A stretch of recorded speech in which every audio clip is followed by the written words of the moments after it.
Hello, everyone. Welcome to the News Browse News broadcast. CBS News reports that a prominent Hezbollah lawmaker, Ali Fayyad, has firmly rejected the 3-week extension of the Israel-Lebanon ceasefire, which was announced by President Trump. Fayyad called the ceasefire meaningless, given Israel's continued hostile acts, including assassinations, bombardments, and maintaining a buffer zone in southern Lebanon.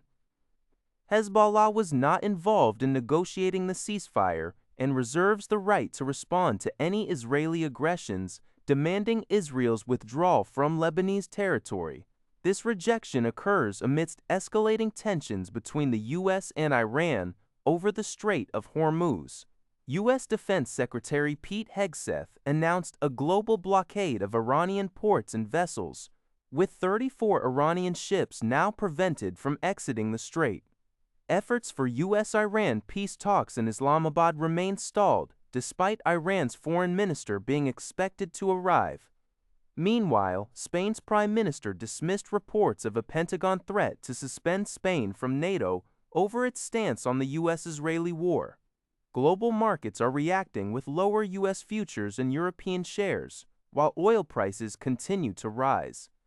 An EU diplomat warned that any future U.S.-Iran peace deal must involve nuclear experts and address broader security issues to avoid a more dangerous Iran. The U.S. has also placed a $10 million bounty on the leader of an Iranian-backed militia in Iraq. In international news, NPR reports that Israel and Lebanon have agreed to a 3-week extension of their ceasefire, following high-level negotiations. This aims to maintain a fragile truce between Israeli forces and Hezbollah. Domestically, President Trump's administration is easing medical marijuana regulations by reclassifying it from Schedule B to Schedule III, which NPR notes is a category that includes drugs like Tylenol with codeine. This move is expected to facilitate research and provide better patient care. In other news, NPR highlights the ongoing wildfires in South Georgia and North Florida, which have already destroyed nearly 90 homes and led to evacuations. Drought conditions are exacerbating the fires, making containment challenging for firefighters. Additionally, the article mentions a new art exhibit in Phoenix, Arizona, exploring the Sonoran Desert's landscape and human impact, and a notable legal action involving a soldier accused of profiting from prediction market wagers using insider information. Humanity and Inclusion UK, a humanitarian group, has warned that the number of amputees in Gaza is likely to rise due to Israel's continued obstruction of essential medical aid. The organization stated that unprecedented levels of amputations occurred during the conflict, with reports indicating up to 10 children per day undergoing leg amputations. Currently, only 9 prosthetists are operating in Gaza, facing immense pressure from a severe shortage of critical components and specialized training for more local teams. The World Health Organization estimates between 5,000 and 6,000 amputations as of October 2025. 6 months after a ceasefire, aid entry remains unpredictable, with all materials subject to Israeli approval. This situation exacerbates the suffering of amputees who struggle with basic mobility, according to Al Jazeera.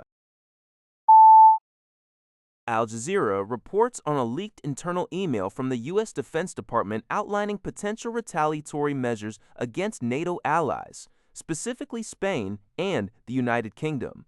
The email, obtained by Reuters, indicates U.S. frustration over what it perceives as insufficient support for its war on Iran. Proposed options include suspending Spain from NATO and re-evaluating Washington's stance on the British-claimed Falkland Islands. A U.S. official, speaking anonymously, suggested the email serves as a signal to NATO partners, noting a sense of entitlement on the part of the Europeans. Spanish Prime Minister Pedro Sanchez dismissed the concerns, stating that Madrid is a reliable member of NATO operating within international legality. Italian Prime Minister Giorgia Meloni emphasized the importance of NATO unity. A spokesperson for British Prime Minister Keir Starmer affirmed the UK's unchanged position on Falkland Islands sovereignty and rejected U.S. pressure regarding the Iran conflict. Pentagon Press Secretary Kingsley Wilson confirmed the War Department would provide credible options to ensure allies do their part, echoing President Trump's past criticisms of NATO countries as cowards and a paper tiger. NTD News reports that the White House issued a warning on April 23rd about industrial-scale campaigns by China and other foreign adversaries to extract advanced American artificial intelligence, AI technology. Michael Krasios, director of the White House Office of Science and Technology Policy, stated in a memo to federal agencies that foreign entities primarily based in China are systematically targeting U.S. frontier AI systems. These efforts involve tens of thousands of proxy accounts and jailbreaking techniques to bypass safeguards and extract proprietary information, exploiting American innovation at scale. The resulting AI systems allow foreign actors to develop comparable products at significantly lower cost and strip away security protocols and ideological neutrality mechanisms. Krasios called these malicious distillation efforts unacceptable. The administration plans to enhance information sharing with U.S. AI companies, strengthen government-industry coordination, and develop better detection and response strategies, while also exploring measures to hold foreign actors accountable. This warning comes weeks before a planned meeting between President Donald Trump and Chinese leader Xi Jinping in Beijing, potentially increasing tensions in their tech relationship. That's all for this video. Thank you for watching. See you in the next video.